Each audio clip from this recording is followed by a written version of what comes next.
शुभ सकाळ विद्यार्थी मित्रांनो, कसे आहात तुम्ही? मजेत ना? तर विद्यार्थ्यांनो, आपण आपल्या मागील मराठीच्या तासिकेमध्ये कविता क्रमांक 10 ससोबा ही कविता अभ्यासली होती. आठवते ना तुम्हाला?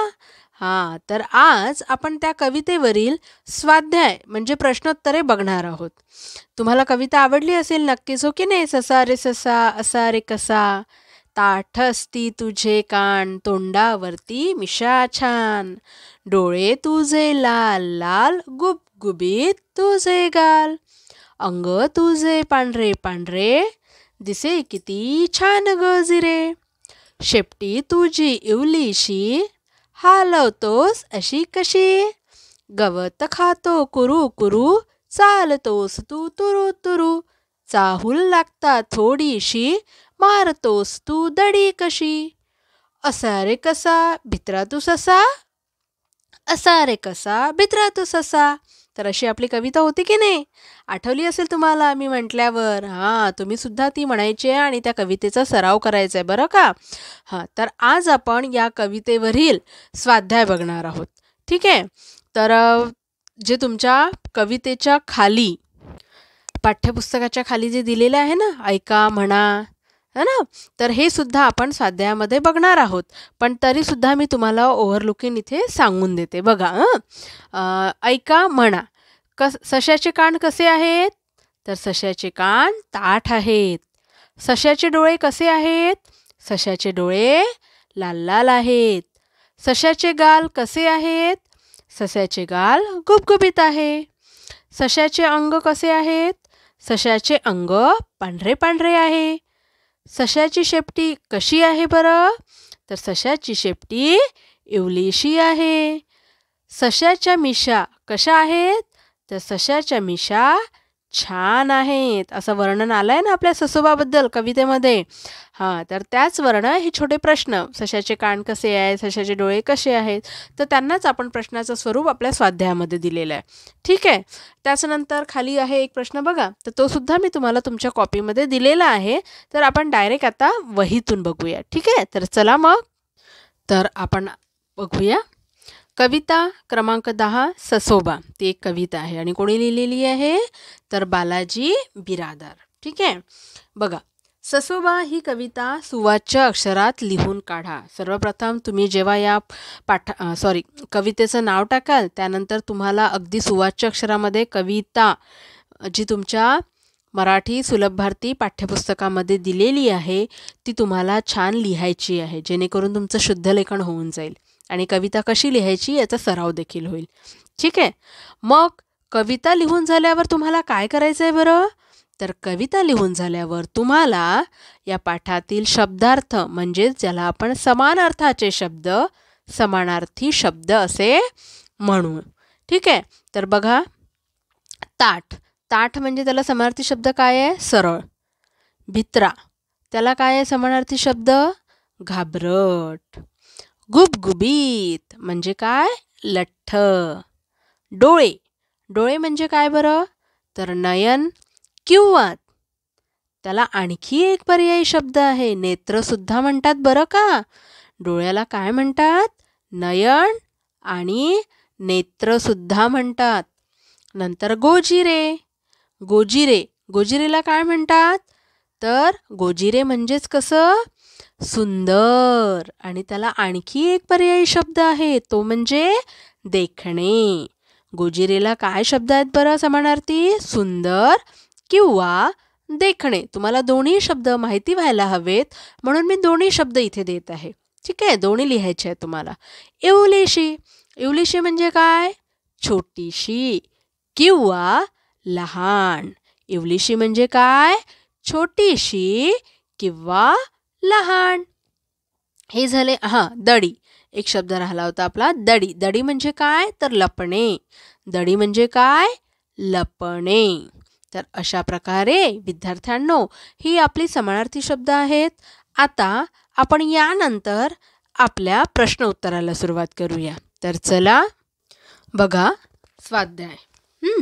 खालील प्रश्नांची उत्तरे एका वाक्यात लिहा. अगदी एका वाक्यात उत्तरं लिहायची आहेत. बघा, पहिला प्रश्न काय आहे बरं आपला? सश्याचे डोळे कसे आहेत? तर कविता तुम्ही ऐकलीच असेल. हो ना. तर मग सशाचे डोळे कसे आहेत? तर उत्तरामध्ये काय लिहाल तुम्ही? बघा, उत्तरं लिहिताना ज्या स्वरूपाचा प्रश्न असेल त्याच स्वरूपाचं उत्तर लिहायचं. आता सुरुवात कशाने केली आहे? सशाचे डोळे. तर आपण उत्तरामध्ये सुद्धा सशाचे डोळे आणि कसे आहेत, ज्या जागेवर लाल लाल आहे शब्द इथेच दिलेला आहे प्रश्नामध्ये, उत्तरामध्ये पण आहेत. म्हणजे प्रश्नाचं स्वरूप बघायचं आणि त्यानुसार आपल्या उत्तरामध्ये चेंजेस करायचे. आलं लक्षात? मग बघा, सशाचे डोळे कसे आहेत? तर सशाचे डोळे लाल लाल आहेत. नंतर सशाची शेपटी कशी आहे? तर सशाची शेपटी फक्त कशीच्या जागेवर काय लिहायचं आहे? इवलीशी आहे. ठीक आहे. त्यानंतर ससा कसा चालतो? तर ससा तुरुतुरू चालतो, म्हणजे अगदी वेगाने चालतो. ससा काय खातो? तर ससा गवत खातो. आहे ना, आपल्या कवितेमध्ये वर्णन आलेलं आहे ना. हां, ससा काय खातो? तर ससा गवत खातो. सशाचे अंग कसे आहे? तर सशाचे अंग पांढरे पांढरे आहे. सशाचे अंग कसे आहे? सशाचे अंग पांढरे पांढरे आहे. पूर्णविराम. नंतर प्रश्न क्रमांक 6 आहे आपला, सशाच्या मिशा कशा आहेत? तर उत्तरामध्ये लिहायचं आहे, सशाच्या मिशा कशा आहेत बरं? आठवलं का तुम्हाला? तर सशाच्या मिशा छान आहेत. आहे ना असं वर्णन आपल्या कवितेमध्ये? हां, तर कविता तुम्ही छान अगदी योग्य रीतीने म्हणा आणि तिचा सराव करा बरं का. आता आपला प्रश्न क्रमांक 2 आहे, योग्य जोड्या जुळवा. बघा, योग्य जोड्या जुळवा. प्रश्न क्रमांक 2 अ गट दिलेला आहे आणि ब गट दिलेला आहे. ठीक आहे. आता अ गटामध्ये जे तुम्हाला म्हटलं होतं ना मी, आपल्या पाठ्यपुस्तकामध्ये आहे ना, खाली सशाचे कान कसे आहे, सशाचे डोळे कसे आहेत, त्यालाच आपण योग्य जोड्यांमध्ये कन्वर्ट केलेलं आहे. तर तुम्हाला पेपरमध्ये अशा पद्धतीने सुद्धा विचारू शकतात. म्हणून तुम्हाला दोन्ही पद्धतीचा सराव असा, तर पाठ्यपुस्तकातून ते पण वाचायचं आणि योग्य जोड्या जुळवा. अशा प्रकारे प्रश्न त्याचा तयार होऊ शकतो. बघा, सशाचे कान, सशाचे डोळे, सशाचे गाल, सशाचे अंग, सशाची शेपटी, सशाच्या मिशा हे दिलेलं आहे आपल्याला अ गटामध्ये. त्यानंतर ब गट आहे आपला, लाल लाल, ताट, पांढरे पांढरे, गुबगुबीत, छान आणि इवलीशी. तर आता आपल्याला योग्य जोड्या जुळवायचे. तर सशाचे कान कसे आहेत? आपल्याला माहिती आहे, सशाचे कान ताट आहे म्हणून आ सोबत त्याची जोडी लावली आहे. सशाचे डोळे कसे आहेत? लाल लाल, तर अ सोबत.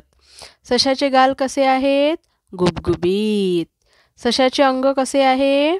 पांढरे पांढरे. सशाची शेपटी कशी आहे? इवलीशी, म्हणून ऊ सोबत जोडी लावली आहे. सशाच्या मिशा कशा आहेत?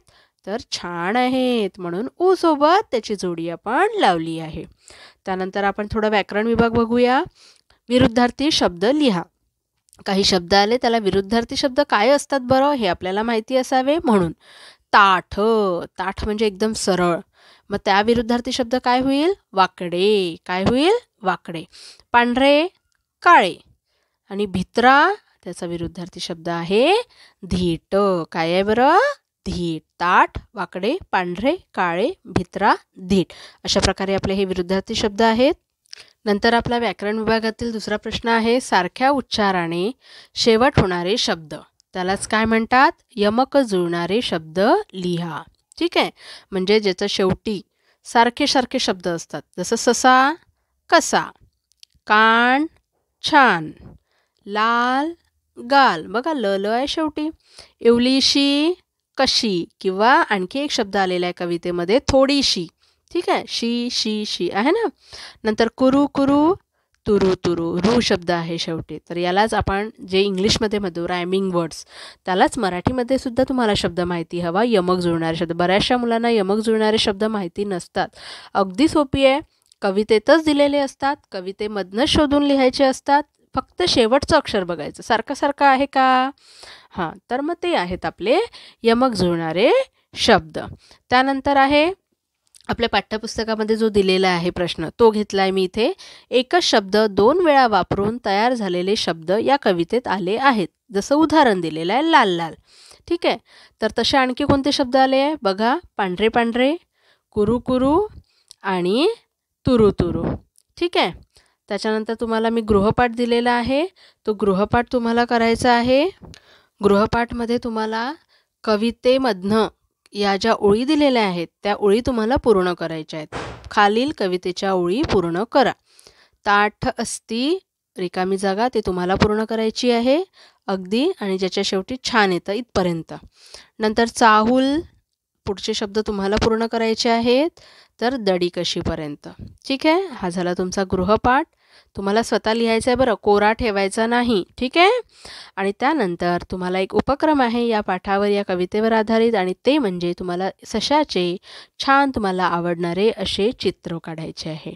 तर विद्यार्थ्यांनो, अशा प्रकारे आपला ही कविता ससोबा ही इथे संपलेली आहे. त्याचा स्वाध्याय आपण बघितलेला आहे. तर कवितेचा आणि प्रश्न उत्तरांचा जास्तीत जास्त सराव करा. ठीक आहे. तर आपण परत भेटूया. धन्यवाद.